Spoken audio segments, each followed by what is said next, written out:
بسم الله الرحمن الرحیم. من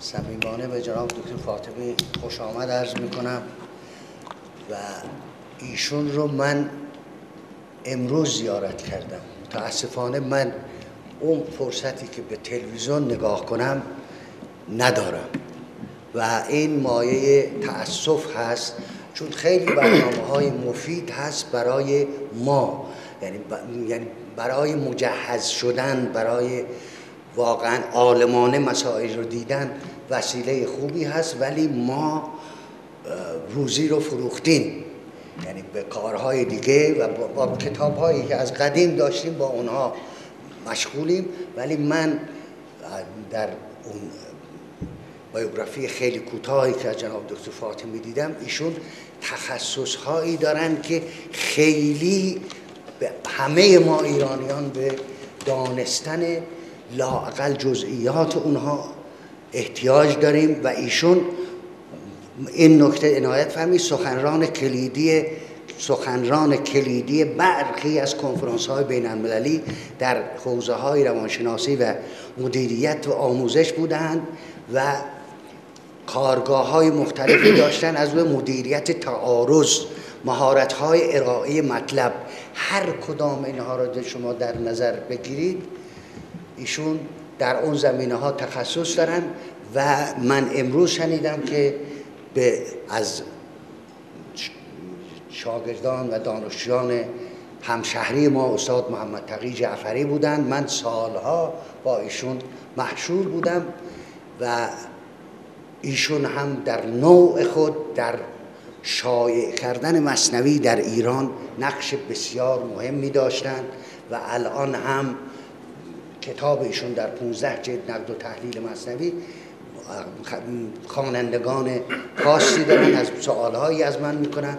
من خیلی اطاله کلام نمیدم و از جناب دکتر فاطمی خواهش میکنم که مطالبشون رو، مثنوی، مولانا جلال الدین و جهان امروز رو به همه ما بفرمایید. خواهش میکنم. بسم الله الرحمن الرحیم. خدمت حضار محترم سلام عرض میکنم و خوشحال هستم که این نشست در ارتباط با موضوع مولانا و جهان امروز برگزار میشه. مطالبی که من خدمت دوستان میخوام امروز ارائه بدم به صورت مقدماتی به این نکته میپردازه که ما در جهانی که زندگی میکنیم، در جهان امروز، این جهان چگونه میتواند از مولانا الهام بگیره و الهاماتی که از مولانا در این جهان میتونه اتفاق بیفته چه آثاری را در حوزه‌های فردی و اجتماعی بر جای خواهد گذاشت. بسیاری از متفکرینی که در جهان امروز به نقد جهان امروز میپردازند معتقد هستند که از مهمترین آسیب‌هایی که ما در جهان امروز از این آسیب‌ها میتونیم یاد بکنیم و این آسیب‌ها را حتی در سطوح مختلف هنری و فرهنگی در ابعاد مختلف به صورت مشخص تجربه بکنیم، عبارتند از تکثر، تراکم، سرعت، غیبت و تعدد. ما در جهانی زندگی می‌کنیم که سرعت پرشتاب همه مسائل و همه زندگی ما را فرا گرفته.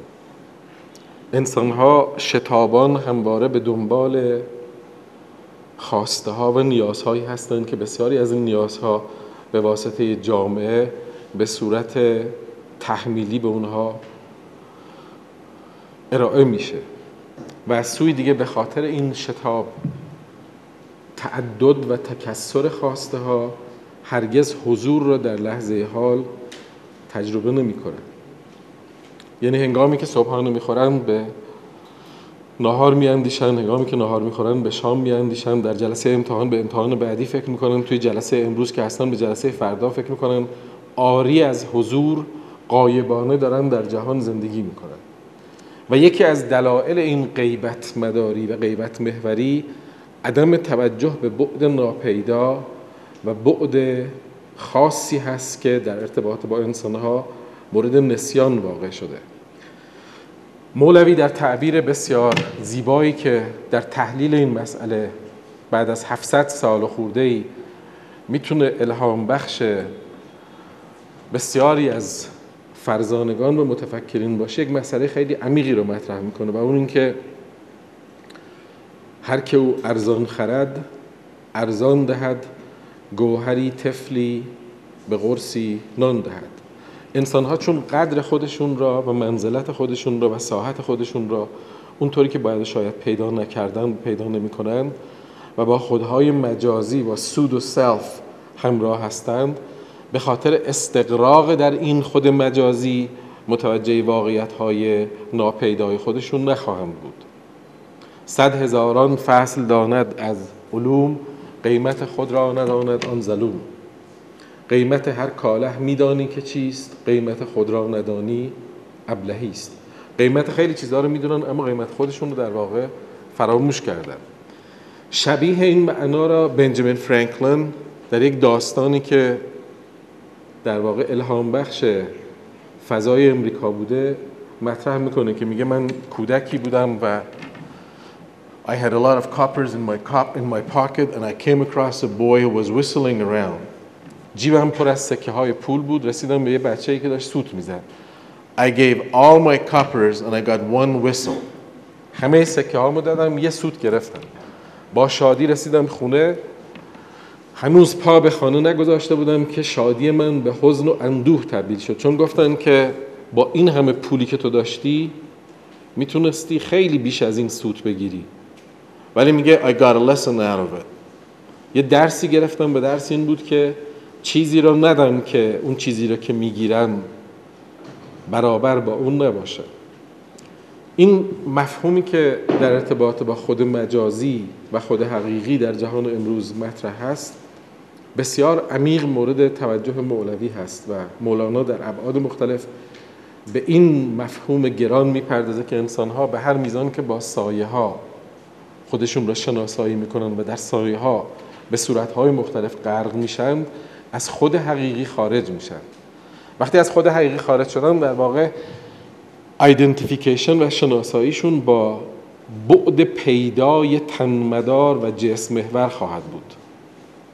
اما در تفحصی که در زندگی خودشون میکنن و در لایه‌های ناپیدا به هر میزان که وارد میشن متوجه میشن که در واقع غیر از این بعد پیدا یک بعد دیگه وجود داره که بی‌توجهی به اون بعد میتونه مشکل به وجود بیاره. مولوی میگه برای اینکه انسان‌ها بگریزند از این بعد، میگریزند از خودی در بی خودی، یا به مستی یا به شغل ای مهتدی. مردم برای اینکه خودشون رو در واقع با این خود حقیقی آشنا نکنند و مأنوسیت با این خود حقیقی اتفاق نیفته، خودشون رو یا مشغول میکنند یا میرن به صورتهای دیگه و با مشغول کردن خودشون به زمینه‌های گوناگون از حقیقت خود فاصله میگیرن و این فاصله گرفتن باعث خواهد شد که سخره اندیشه میشند. یه تعبیر خیلی جالبی داره که انسان‌ها به دلیل حاکمیت اندیشه که در واقع در تعبیری که مولوی در اونجا مولانا مطرح میکنه اندیشه‌های مجازی برخواسته از عقل جزئی، انسان‌ها را به جای رستگاری و آرامش به تنش‌های بیشتر میکشونه.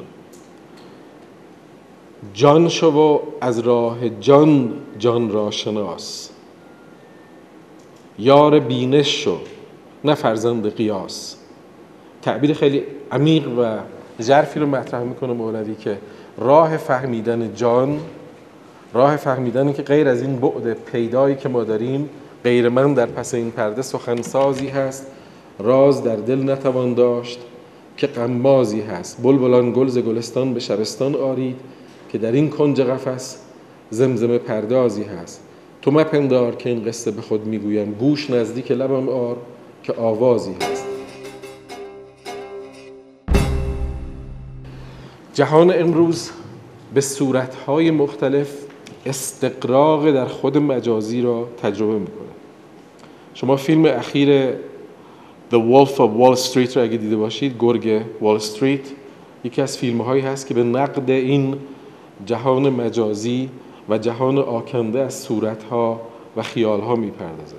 قبل از اون فیلم‌های دیگه مثل گلنگری گلن راس با الپچینو، کوین اسپیسی و جک لمن باز به نقد جهانی میپردازه که این جهان را سایه‌ها، عالم مجازی به صورت‌های مختلف گرفته و انسان‌ها با غرق شدن در حالت‌های مجازی فرصت تأمل و فرصت پرداختن به خودشون را به معنای حقیقی از دست دادن. به همه چیز فکر میکنن به غیر از خود حقیقی و چون غرق در تعدد و تکثر و تعین‌های برخاسته از این خود مجازی هستند، غیر از سراب چیز دیگری رو باش ارتباط برقرار نمی‌کنند. تعبیر جالبی مولانا داره که میگه این گونه انسان‌هایی هستند که در گروه این تنش‌های دیالکتیکی خواسته‌هاشون متناسب با موقعیت‌ها بر اساس مدل محرک و پاسخ عوض میشه. یطلب الانسان فی الصیف الشتاء فاذا جاء الشتاء انکر ذا فهو لا یرضی بحال ابدا لا بضیق لا بعیش رغدا. میگه انسان جوریه که وقتی زمستان اومد یاد تابستان میفته، میگه که یادش بخیر تابستان آبدوغ و خیار میخورد. تابستان که میاد یاد زمستان میفته که در زمستان لبو میخوردیم. دائم در این رفتن و آمدن این صورتهای مجازی و تجربه این تنش‌ها از خود حقیقی و خود واقعی دور میشه و با دور شدن از این خود حقیقی کثرت را تجربه میکنه. انسان‌ها به تعبیر مولوی به هر میزان که در کثرت‌ها غرق بشن و در کثرت‌ها قرار بگیرن از موهبت حضور کمتر برخوردار خواهند بود و حضور زدایی و کثرت گرایی یکی از مهمترین مشکلاتی است که امروز در جهان امروز همه انسان‌ها به صورت‌های مختلف اون رو دارن تجربه میکنن. یکی از عوامل اون را هابرماس تکنولوژی مطرح میکنه. هابرماس میگه که ما we created technology but nowadays technology dominates our world. ما تکنولوژی رو به وجود آوردیم اما امروز تکنولوژی است که بر سطوح مختلف زندگی ما سایه افکنده و به خاطر این سایه افکندن حضور ما در زندگی یک حضور مجازی خواهد بود. یکی از زمینه‌هایی که این حضور کثرت‌گرا و حضور مجازی را افزایش میده غرق شدن آدم‌ها در لایه‌های ظاهری و در نشانه‌های ظاهری دنیای پرکثرت به واسطه الفاظ هست.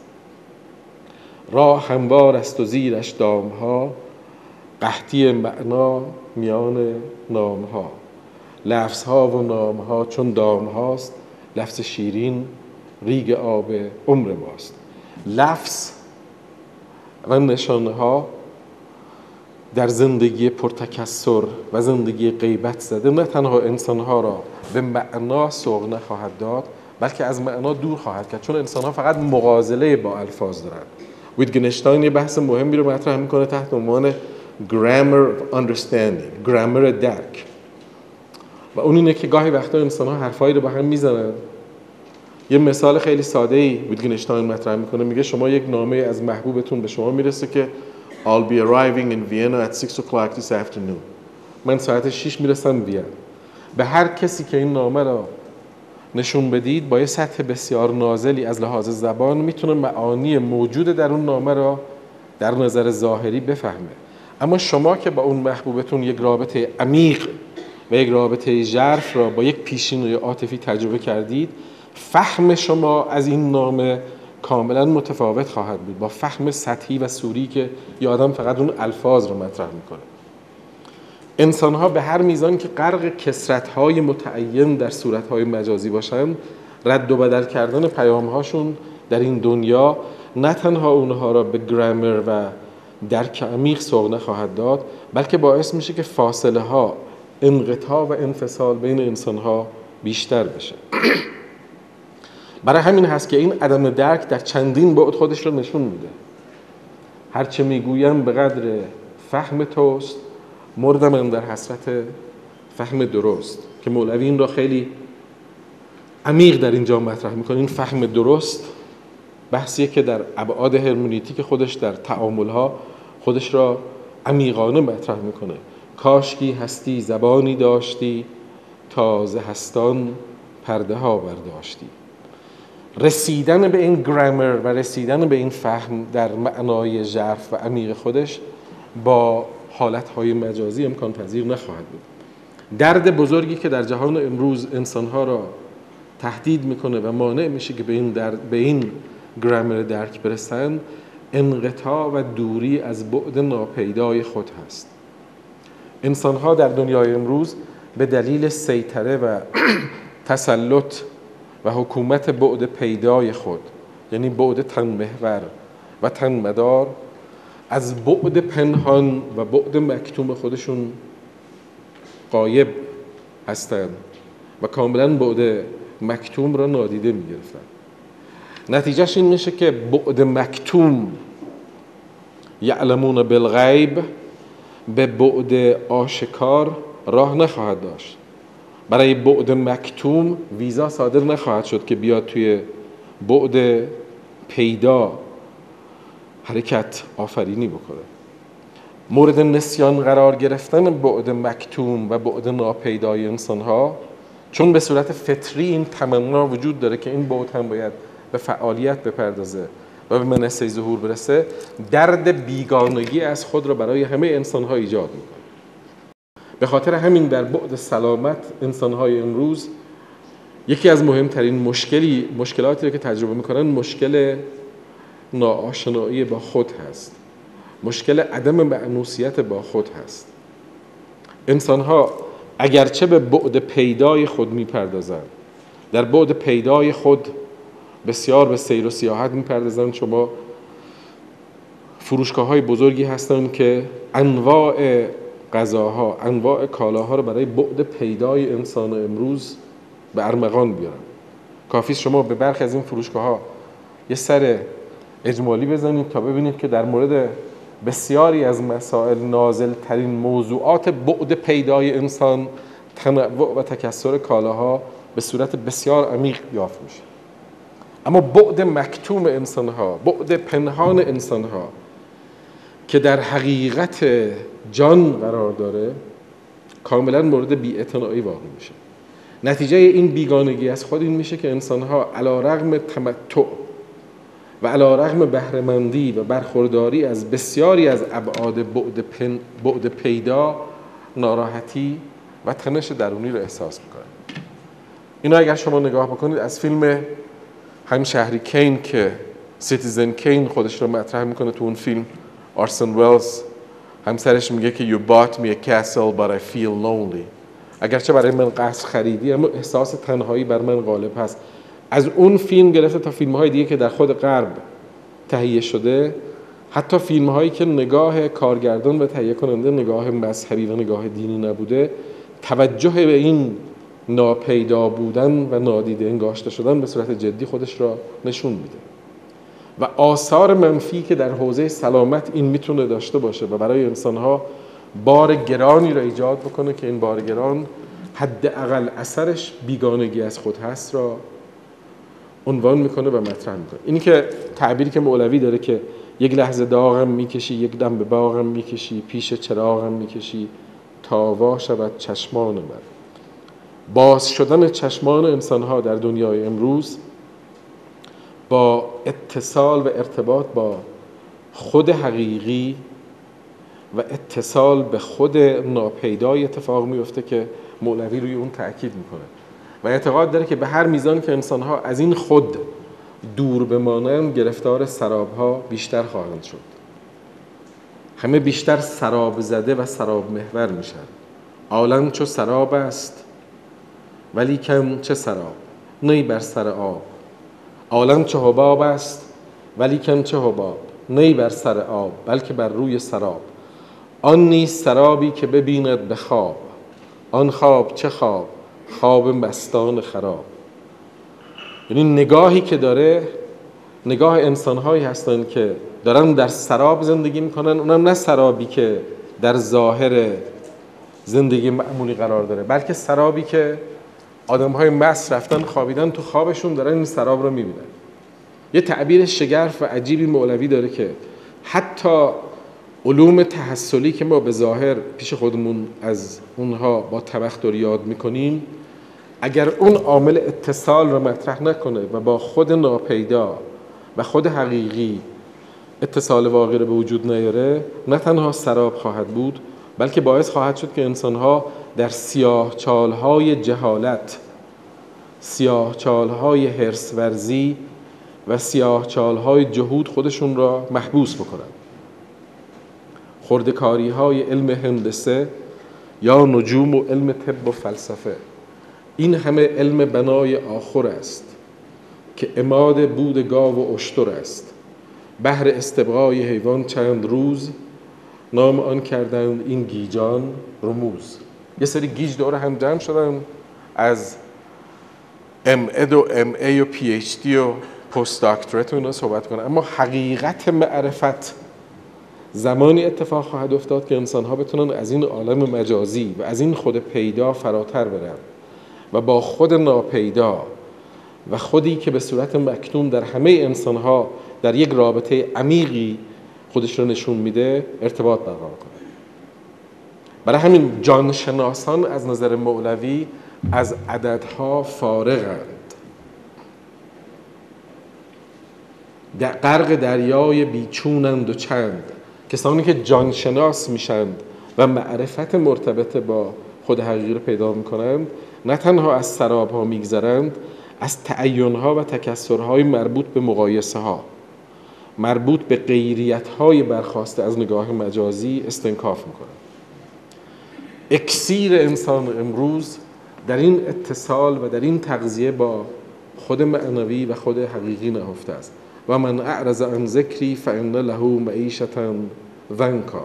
انسان ها به هر میزان که گرفتار سیاهچالهای جهل ماندگار در صورتهای مجازی باشند، چون پیش خودشون تصور میکنن که تازه چیزی هم به اصطلاح دارند و به واسطه اون تبخترها دیگه نمیتونن از منظر دیگه نگاه بکنن، چون در این معنا خود دانایی و خود علم میشه ظلمت و پرده ها را ایجاد خواهد کرد. به واسطه این قرار گرفتن در اون موضع باعث خواهد شد که از یک منظر فقط به موضوع نگاه بکنن، اونم منظر برخاسته از خود مجازی و خود پیداست. وقتی انسان ها بتونن این فضا را بشکنند و فراتر از این فضا حرکت بکنند، بارقه ها برای اونها به وجود خواهد آمد. مولوی معتقد هست که اتصال با این عالم ناپیدا، عالم غیب و توجه به اون میتونه در توجه دادن انسان به ابعاد حقیقی و درونی خودش نقش بسیار مهمی رو داشته باشه. برای همین میگه که ناامیدی برای همه انسان‌هایی که گرفتار مجاز هستند مهمترین عامل تخریب خواهد بود. تا تو تاریک و ملول و تیره‌ای، دان که با دیو لعین همشیره‌ای. اصلا ناامیدی و یأس مهمترین عامل هست برای کنده شدن انسان از رستگاری. اون روایتی که از پیامبر اکرم صلوات الله علیه هست که یه عرب بادیه نشین به پیغمبر میرسه و از پیامبر میپرسه که روز قیامت چه کسی به محاسبه اعمال خواهد پرداخت؟ پیغمبر میفرمایند خداوند. دوباره میپرسه که من میخوام مطمئن بشم روز قیامت چه کسی به اعمال رسیدگی خواهد کرد؟ پیغمبر میفرمایند خدا. دفعه سوم میپرسه، وقتی پیامبر میگن که خداوند، با حالتی از شادی بلند میشه میگه الکریم اذا قدر عفا. اگر قرار شد کسی که به قدرت رسید، اگر اون که به قدرت رسید کریم باشه، عفو خواهد کرد، خدا خواهد بخشید. بعد پیغمبر بلند میشه با شادی میره، پیغمبر میگن برگرد، رو به اصحابشون میکنن میگن این فرد محققاً اهل بهشته، چون به خداوند حسن ظن داره. امید از نظر مولوی عامل اساسی و پل اساسی در جهت ارتباط با این عالم ناپیدا و عالمی است که حقیقت انسان در اون تجلی پیدا میکنه. اگر نگاه صرف به این عالم باشه، چون در نگاه و توصیف به این عالم مولوی خیلی مباحث مختلفی همونطور که دوستان مستحضر هستن مطرح میکنه. این جهان جنگ است چون کلبنگری، ذره ذره همچون دین با کافری. این یکی ذره همی پرد به چپ، وان دگر سوی یمین اندر طلب. این جهان زین جنگ قائم می بود، در عناصر در نگر تا حل شود. آن جهان جز باقی و آباد نیست، زان که ترکیب وی از ازداد نیست. تشنه می نالد که کو آب گوار، آب هم نالد که کو آن آبخوار. حکمت حق در قضا و در قدر، کرده ما را عاشقان یکدیگر. جمله اجزای جهان زان حکم پیش، جفت جفت و عاشقان جفت خویش. در این جهان انسان ها به هر میزان که متمرکز بر خود پیدا و هویت آشکار باشند، رایحه تعالی و پرواز استعلایی برای اونها کم معنا خواهد بود، چون تو پارادایمی زندگی میکنن که تو این پارادایم فقط صرفاً لایه‌های سطحی خودش را نشون میده و آشکار میکنه. شکستن این پارادایم، شکستن این لایه‌ها در عالم ظاهر باعث خواهد شد که انسان‌ها بتونن افق دیگری را مطرح بکنن. یکی از موضوعاتی که امروز در جهان مطرح هست و جزء مهمترین مشکلات انسان هاست اینه که انسان ها به قول پال ریکر بسیار سطحی شدن و سطحی شدن انسان ها نه تنها بسیط گرایی های مختلفی رو حتی در حوزه های علمی ریداکشنیزم رو تحمیل کرده، بلکه باعث شده انسان ها عمق و ژرفنا را در رابطه های خودشون با هم دیگه هم از دست بدن. نگاه های بیمایه و نگاه های سطحی و نگاه های عاریتی شده. از تأمل و تدقیق، از توجه به اون چیزی که سقراط بهش میگه unexamined life is not worth living، زندگی بدون اندیشیدن ارزش زندگی رو نداره، انسان‌ها کمتر به اون بعد مرتبط با تعمق توجه میکنن. مولوی در ارتباط با این بعد ناپیدا این پیام رو مطرح میکنه که به هر میزان که انسان‌ها حضور بیشتر را با عالم استعلایی تجربه بکنن و در این عالم استعلایی بیشتر غوطه ور بشن، میتونن عمق بیشتر و ژرفنای بیشتر را حتی در روابط درون فردی خودشون تجربه بکنن و درک بکنن. این حتی میتونن در سکوت‌های اونها معنا داشته باشه. حضرت رضا علیه السلام میفرمایند سکوت دربی از درب‌های حکمت است. تعبیر مولانا اینه که خاموشی بحر است و گفتن همچو جوی، بحر میجوید تو را جو را مجوی. از اشارت‌های دریا سر متاب، ختم کن الله اعلم بالصواب. وجود شناسی سکوت برای انسان‌هایی که از عمق برخوردار هستند کاملا متفاوت هست تا انسان‌هایی که با کلمات پرطمطراق در گفتمانی قرار می‌گیرن که این گفتمان صرفاً با روزمرگی‌ها، عادات و زندگی بیروح و خشک اونها رو مرتبط می‌کنه و به واسطه این زندگی خشک و بیروح شادی برای اونها بی‌معنا خواهد بود. یه تعبیر خیلی جالبی در اشارات و تنبیهات ابن سینا داره هنگامی که از مقامات عارفان صحبت میکنه، از کسانی که از این فضای خود مجازی کنده شدن. یکی از عنصرهای مهم رو در این کندنها زدودن مشغولیت‌ها و حذف کردن این غیبت‌ها میدونه. العارفون المتنزهون که وقتی که صحبت میکنه که اینها در واقع در زندگی روزمره قرار میگیرند، یه تعبیری داره فنفکو عن الشواغل، از این مشغولیت‌ها خودشون را دور میکنن، جدا میکنن.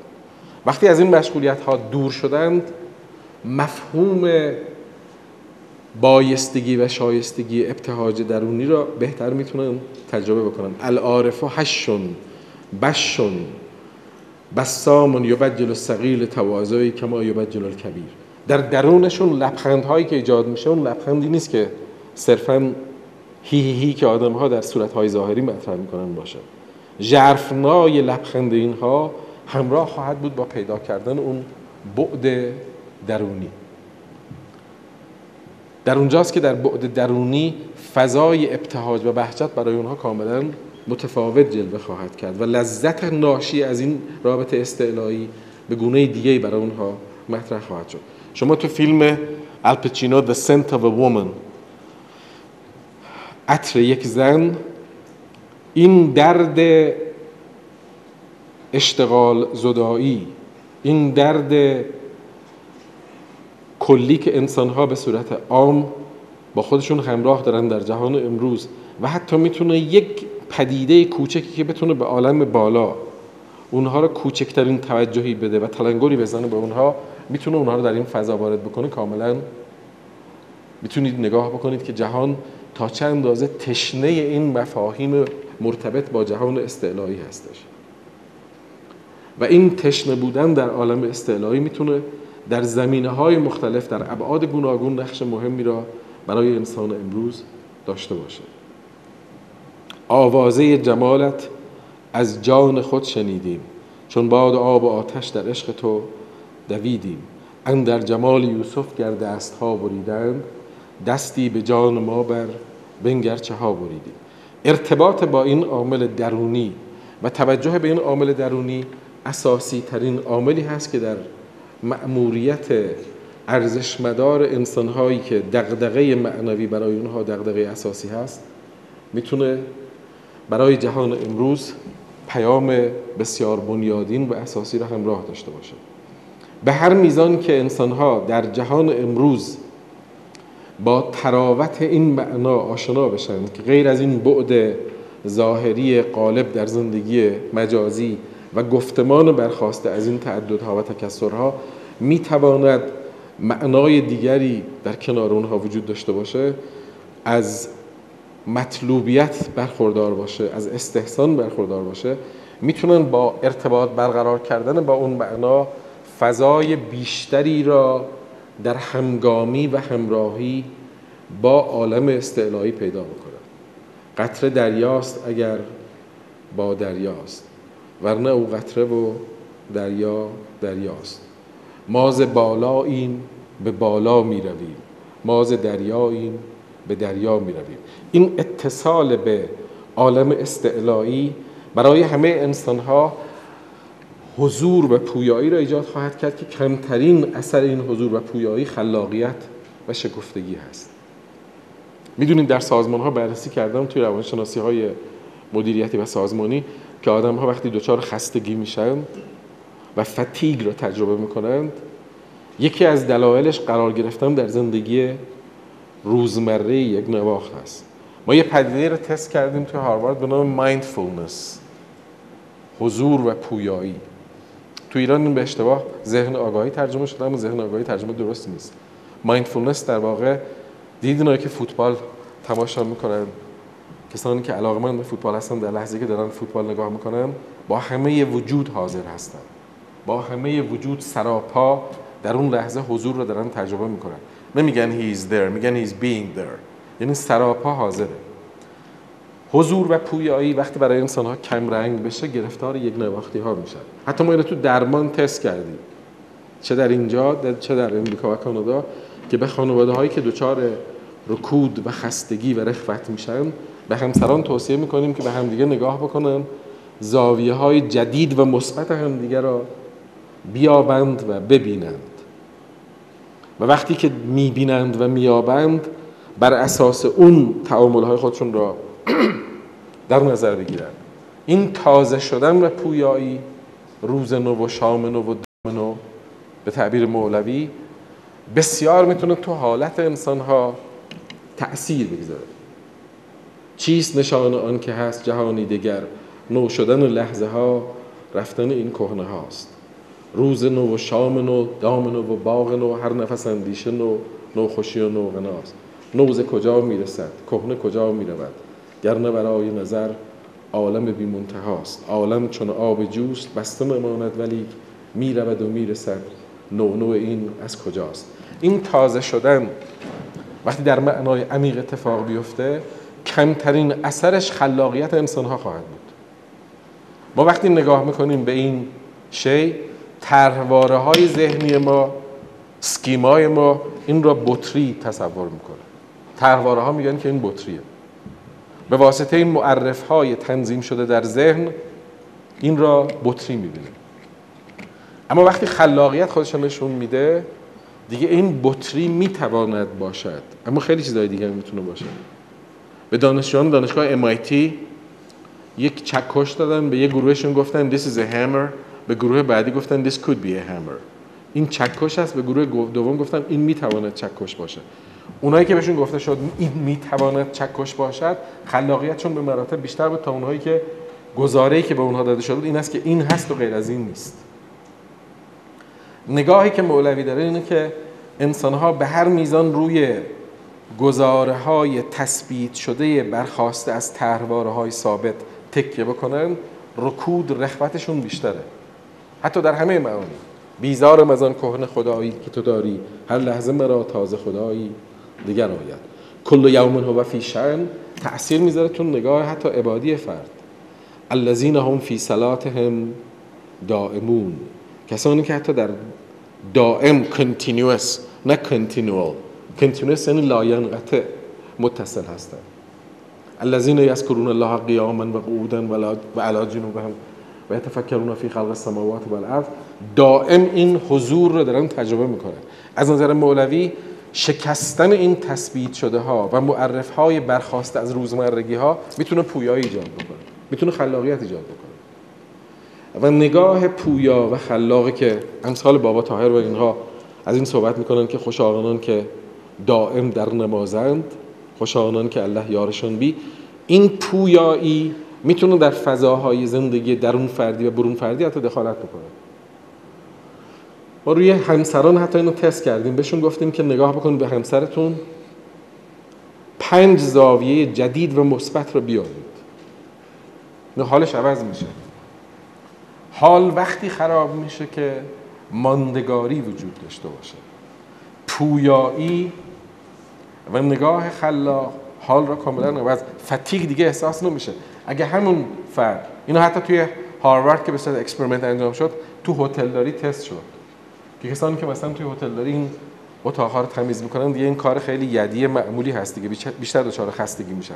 حتی به اونها وقتی آموزش داده شد که بتونن زاویه‌های جدیدی رو در کنار زاویه‌های ماندگار نگاه بکنن، دیدن تأثیر میذاره رو حال و نگاهشون.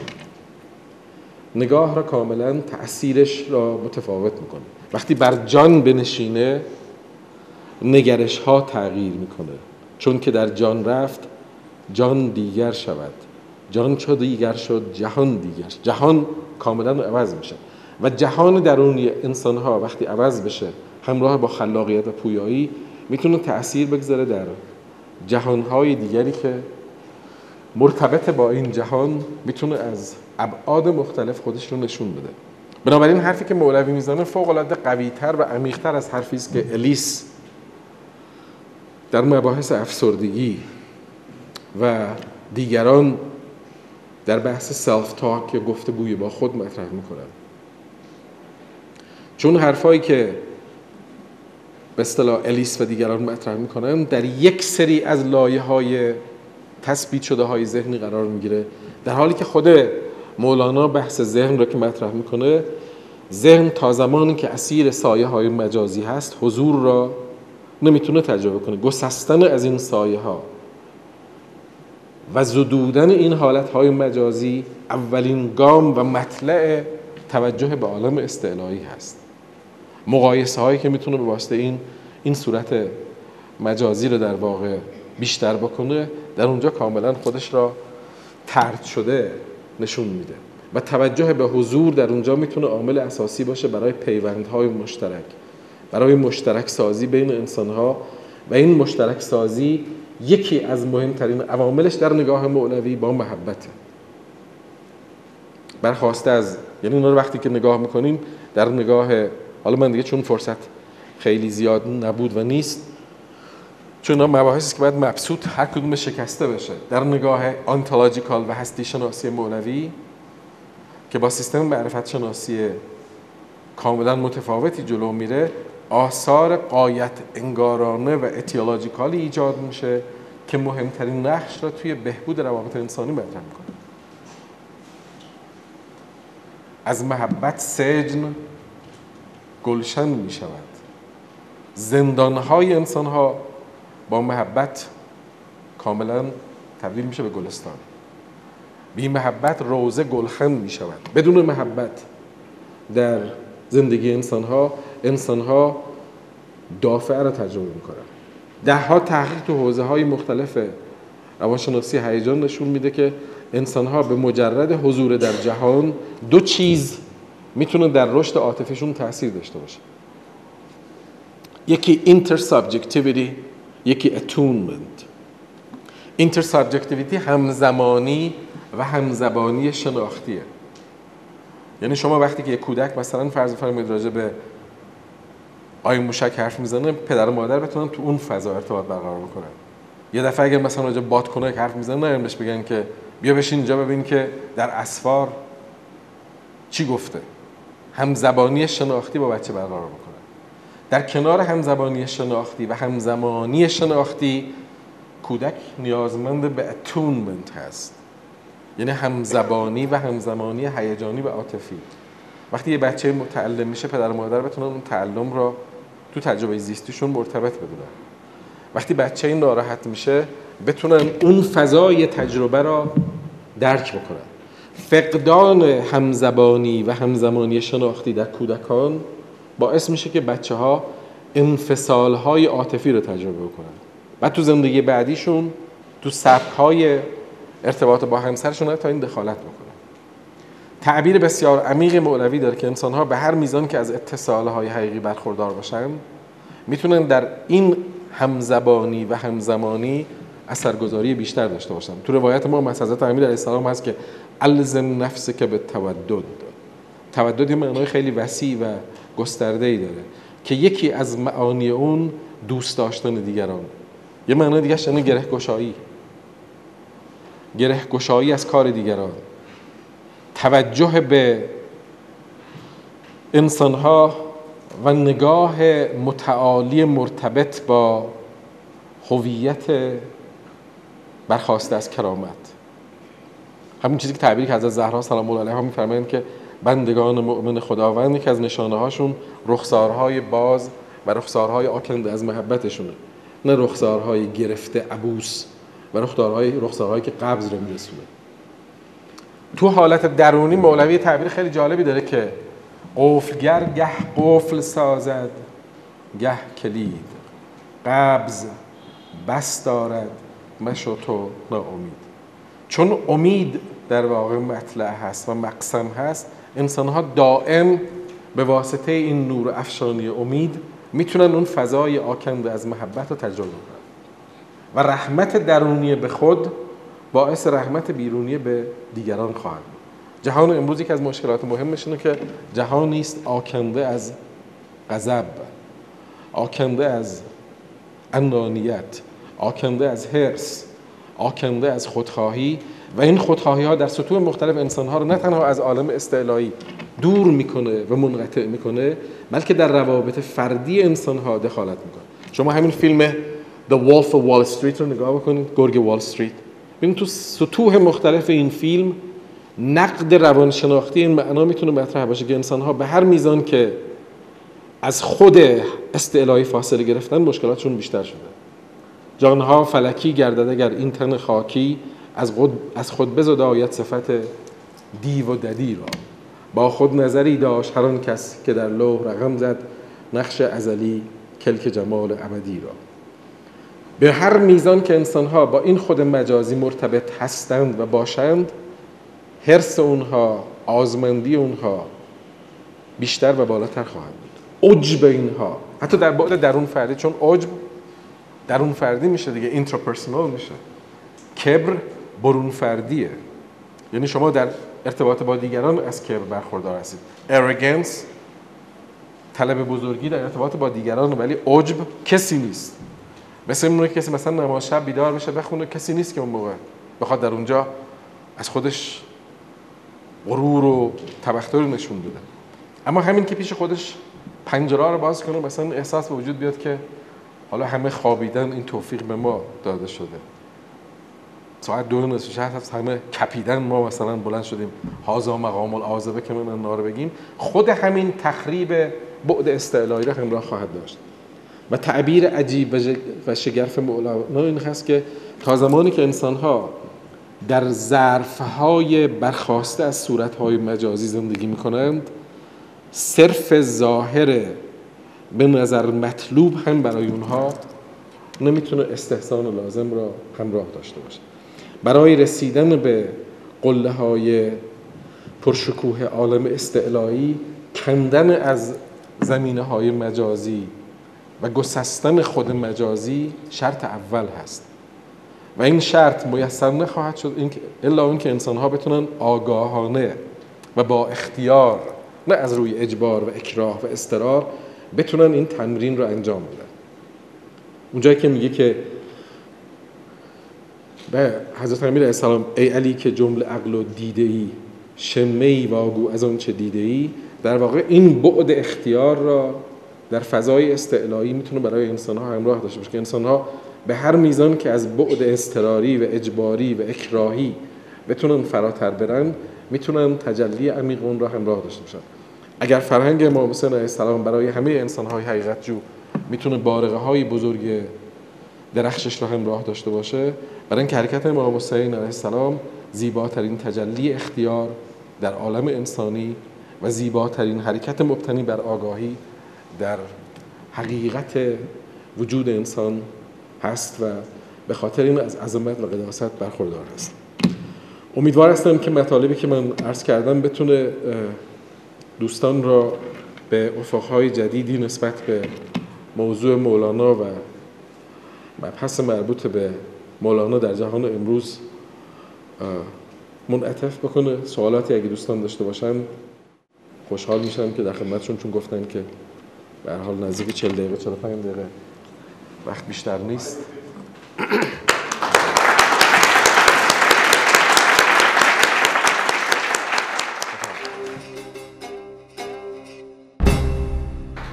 آقای دکتر، شما یه اشاره گذرایی کردیم به اینکه علم ظلمته و خب طبیعتاً کسانی که در حوزه علم هستن، خصوصا علمایی که به اصطلاح در حوزه به اصطلاح علوم فنی هستش، خب طبیعتاً اینها خیلی بسیط گرا میشن.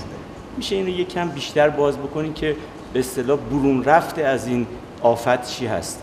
بله، ببینید پیاژه تا مرحله وقتی از روانشناسی شناخت پیاژه ما صحبت میکنیم، آخرین مرحله‌ای که پیاژه ازش صحبت میکنه مرحله فرمال استیج هست. چون میگه شما وقتی به یک کودک میخواید دو رو درس بدید، دو رو چجوری باید درس داد؟ یه هلو رو میذارن کنار سیب، بچه که دو رو نمیتونه به صورت انتزاعی درک بکنه. این در مرحله محسوس که زندگی میکنه باید مصداقی برخورد باشه، درست؟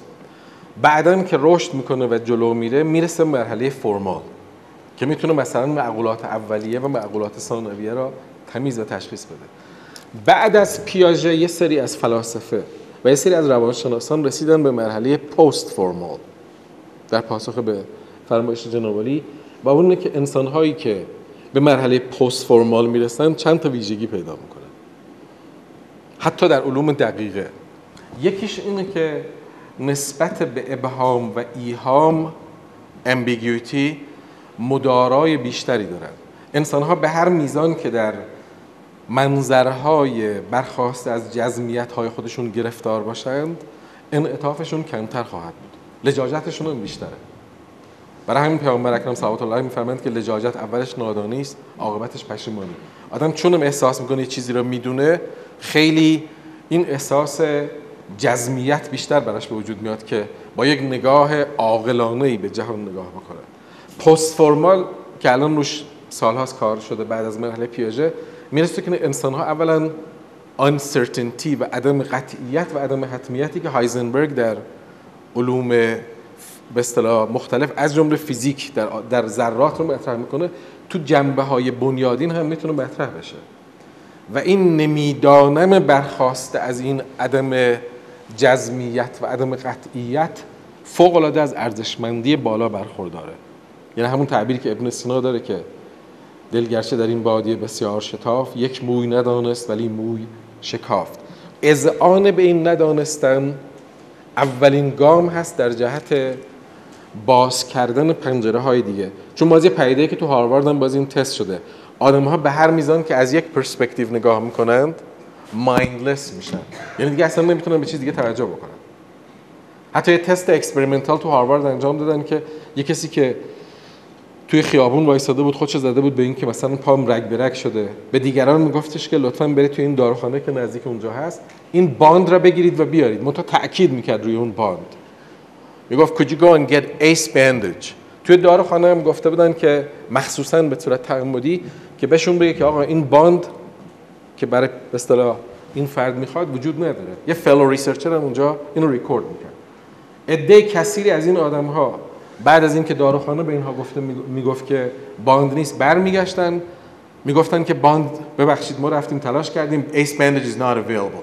به مغزشون خطور نمیکرد که حالا این باند نبود چیز دیگه که ممکنه باشه که چنان در اون منظر محبوس و اسیر بودن که به زاویه دیگه نمیتونستن نگاه بکنن. این اسبا هست اینجوری میبندن نمیتونه دیگه اصلا به این ور اون ور نگاه بکنه. این تجلی حالت کسانی هستش که از یک منظر فقط نگاه میکنن. اتفاقا مولانا تعبیر خیلی جالبی داره که اینها وقتی پویایی درونی رو تجربه میکنن شکستن این منظرهای برخاسته از جزمیت عامل اساسی جهش‌ها و پرش‌های اینهاست.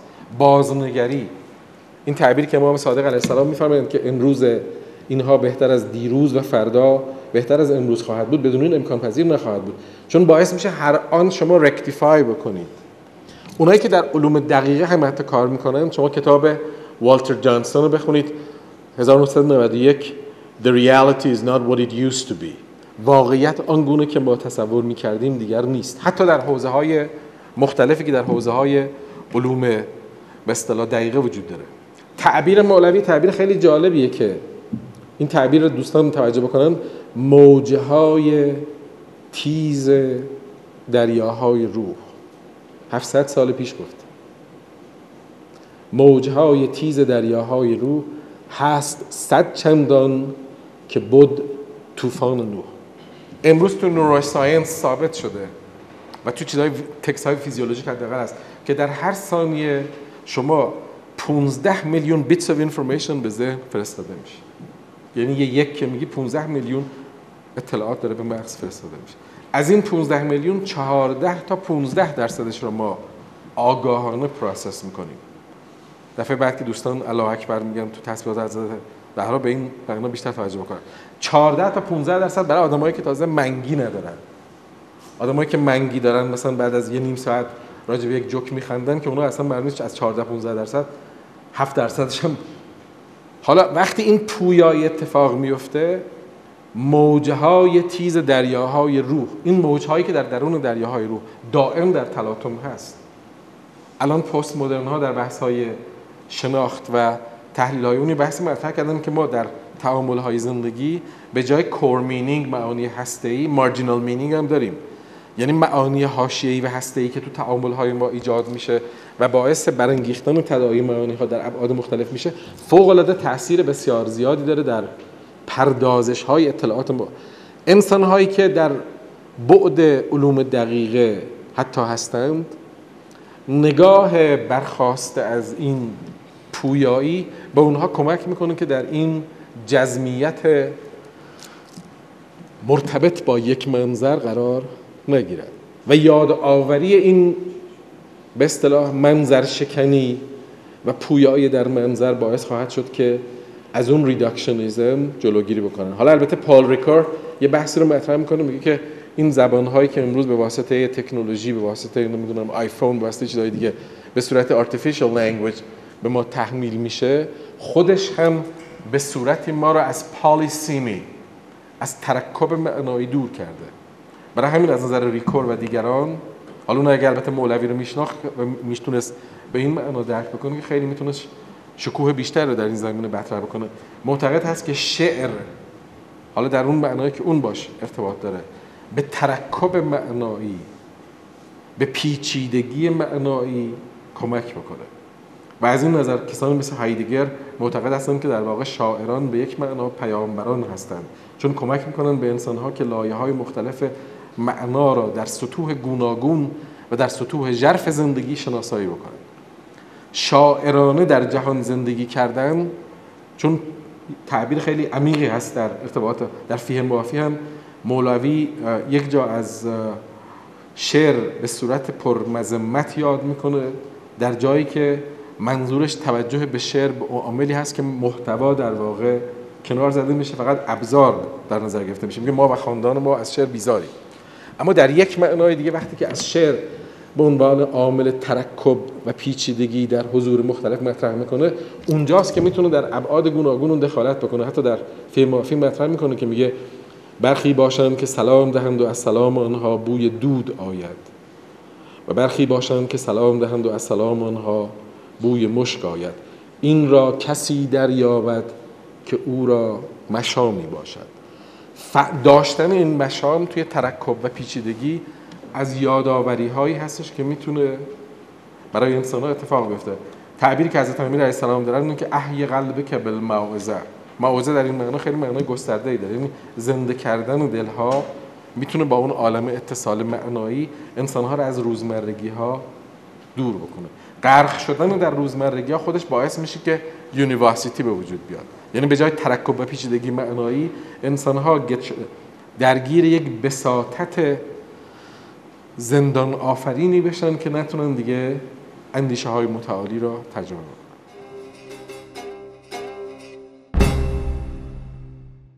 انسان ها وقتی تشنه باشند، تشنگی باعث خواهد شد که به صورت‌های مختلف بتونن صاحبان حالا یا آب‌های زلال یا آب‌های تیره برای اونها حرفی برای گفتن داشته باشند.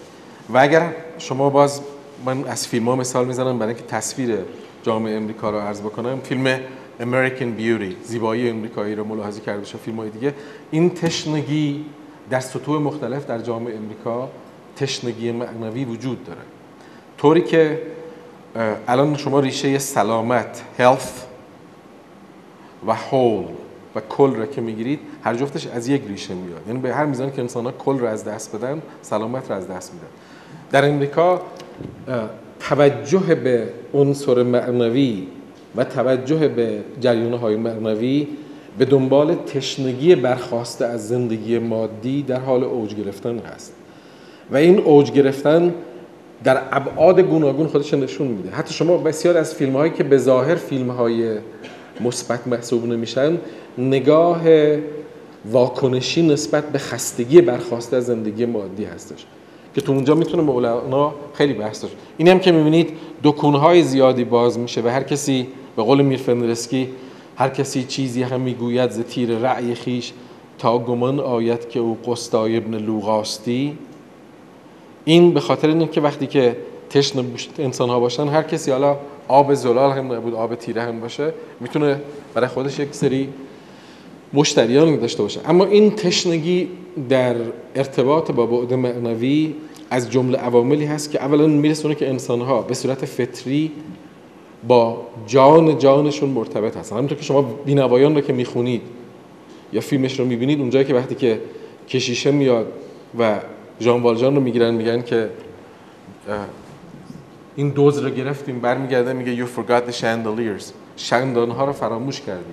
هم پلیس ها هاج و واج میدن، هم خود به اصطلاح خود ژان والژان.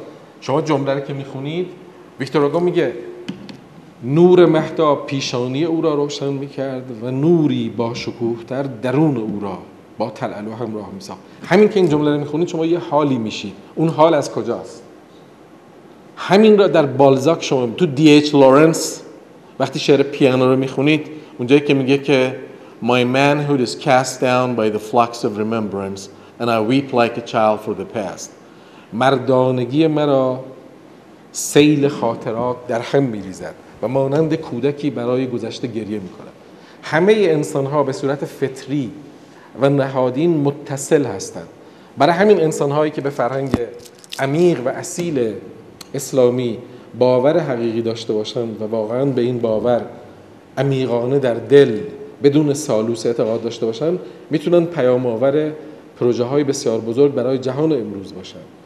مولانا تجلی این تراوت برخاسته از زندگی معنوی هست که همه انسان ها به اون تشنه هستند.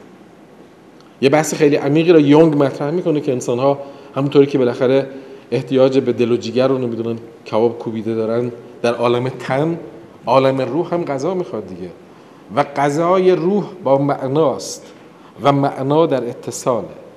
انسان ها وقتی اتصال را تجربه نکرده باشن از لحاظ روحی و فاقد اتصال باشن، سرگشتگی ناشی از این اتصال اونها رو اذیت میکنه.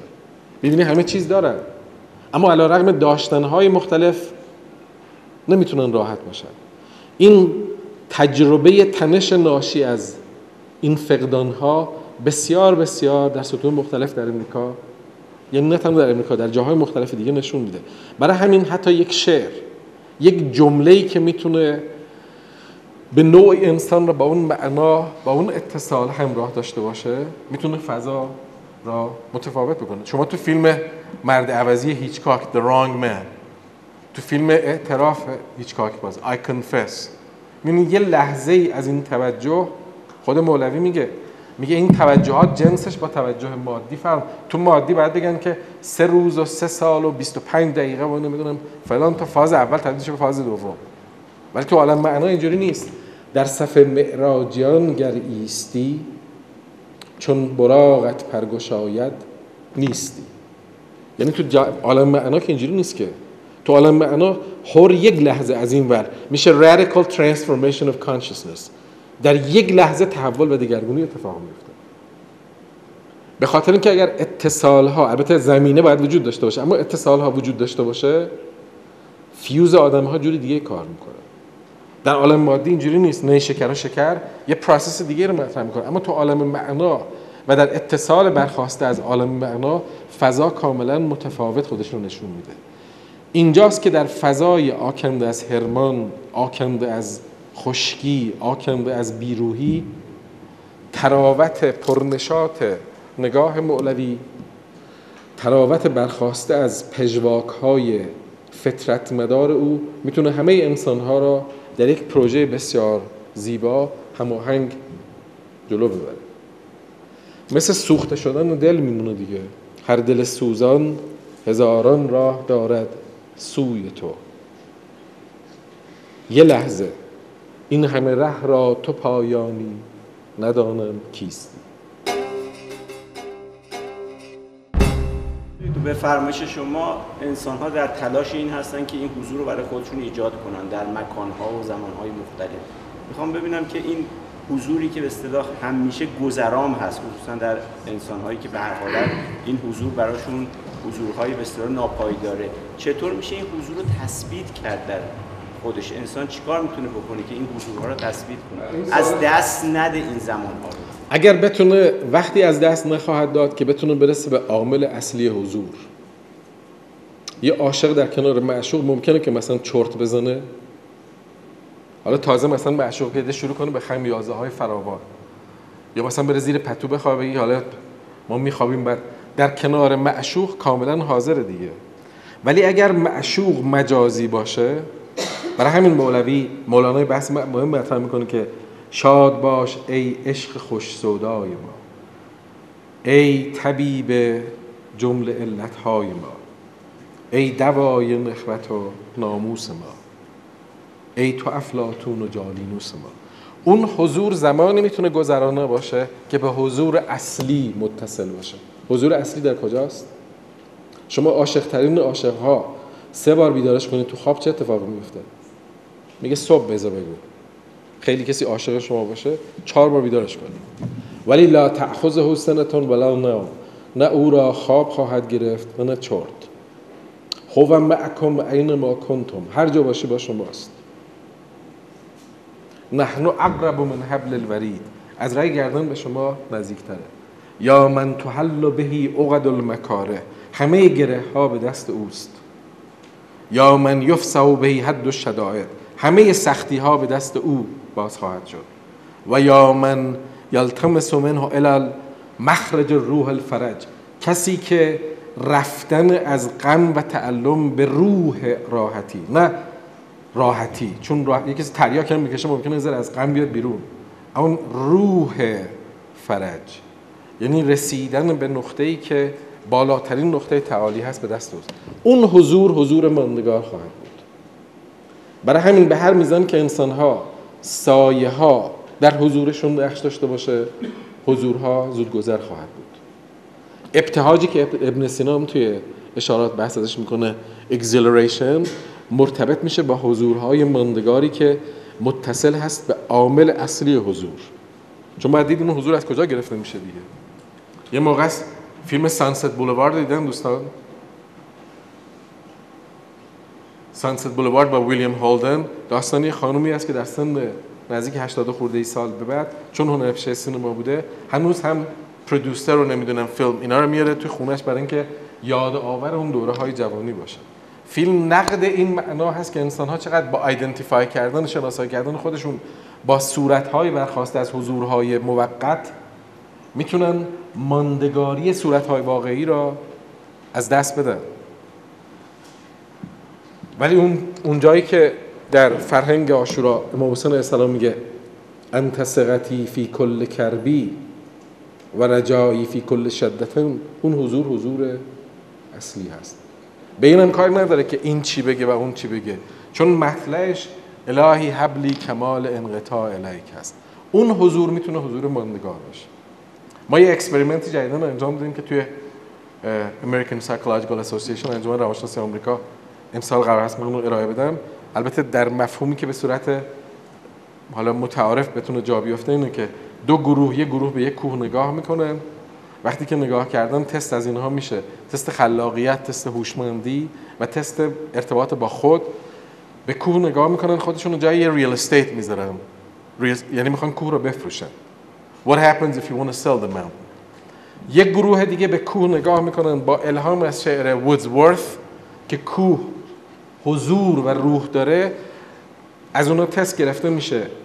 فرضیه اینه که کسانی که به کوه نگاه میکنن و حضور مدار هستند تو تست خلاقیت نسبت به خود و تست ارتباط با خود از پویایی بیشتر برخوردار هستند.